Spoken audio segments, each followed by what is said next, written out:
কাদিয়ানীদেরকে মুসলমান পরিচয় দিয়ে যদি এদেশের মানুষকে গেলাবার এদেশের মুসলিম হিসেবে তাদেরকে প্রতিষ্ঠিত করবার কোন এজেন্ডা নিয়ে পশ্চিমা বিশ্বের কোন প্রতিনিধি যদি বাংলাদেশে কোন ঘৃণ্য নীল নকশা বাস্তবায়ন করার চেষ্টা করে, রক্তের মাধ্যমে সেই ষড়যন্ত্র আমরা প্রতিরোধ করবো ইনশাআল্লাহ। হিন্দু, বৌদ্ধ, খ্রিস্টান, কাদিয়ানী, অন্যান্য উপজাতি, ভিন্ন ধর্মাবলম্বীদের নাগরিক, ধর্মীয় সব ধরনের মৌলিক অধিকার, সংবিধান প্রদত্ত সকল অধিকার নিশ্চিত করবার জন্য এদেশের আলেম সমাজ অগ্রণী ভূমিকা পালন করবে। হেফাজতে ইসলামের পক্ষ থেকে সারা দেশের আলেম সমাজ, ইমাম সমাজ, মসজিদের লক্ষ কোটি মুসল্লিয়ানে কেরাম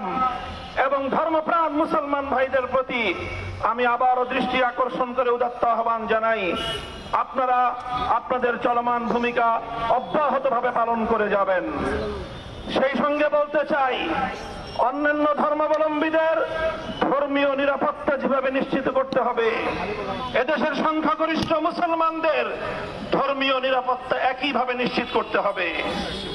অন্যান্য সংখ্যালঘু ধর্মাবলম্বীরা যেমন তাদের ধর্ম পালনের নিরাপত্তা পাবে, সংখ্যাগরিষ্ঠ মুসলমানদের ধর্ম পালনের ক্ষেত্রে ছলচাতুরির আশ্রয় গ্রহণ করা হবে, সেটা দেশের মানুষ বরদাস্ত করবে না। কাজেই আমরা আবারও আমি এক কথাই আজকে বলছি, কাদিয়ানীদের প্রসঙ্গ বিশেষভাবে বলছি, তাদেরকে উচ্ছেদ করা, তাদেরকে কোনোভাবে ঘায়েল করা, তাদের জানমালের নিরাপত্তা বিঘ্নিত করা, তাদের ব্যবসা বাণিজ্য প্রতিষ্ঠানে তাদের ব্যবসায়িক অধিকার ক্ষুণ্ণ করা, এটা কোনোদিন আলেম ওলামা হেফাজতে ইসলাম ধর্মপ্রাণ মুসলমানদের কাম্য নয়। আমরা শুধু একটাই দাবি তুলতে চাই, কাদিয়ানীরা তাদের নিজস্ব ধর্মীয় পরিচয়ে তারা যে কোনো ধর্মীয় অধিকার ভোগ করতে পারবে, কিন্তু তারা কাদিয়ানী হয়ে, অমুসলিম হয়ে মুসলমানদের ধর্ম ইসলাম নাম ব্যবহার করবে, মসজিদের নাম ব্যবহার করবে, মুসলমানদের ধর্মীয় উপাসনালয় মসজিদের নাম ব্যবহার করে মুসলমানদের ধর্মীয় অধিকার ক্ষুণ্ণ করবে,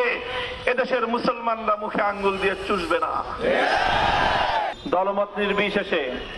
সকল নিরপরাধ মানুষের সব ধরনের নিরাপত্তা বিধানে আমাদের নেতা কর্মী দেশবাসীকে আমি দায়িত্বশীল ভূমিকা পালন করার জন্য উদাত্ত আহ্বান জানাচ্ছি।